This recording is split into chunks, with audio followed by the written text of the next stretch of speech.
యువకుడు అత్యాచారం చేశాడు.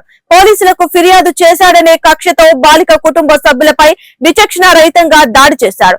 బాలిక కుటుంబ సభ్యులపై దాడి చేసి ఇంట్లో ఫర్నిచర్ ని ధ్వంసం చేశాడు. నిందితుడు బాజీ వలి, అతని బంధువులు అఘాయిత్యానికి పాల్పడిన బాజీ వలికి దేహశుద్ధి చేసి పోలీసులకు అప్పగించారు స్థానికులు. నిందితుడిపై పోక్సో కేసు నమోదు చేసి దర్యాప్తు చేస్తున్నారు పోలీసులు.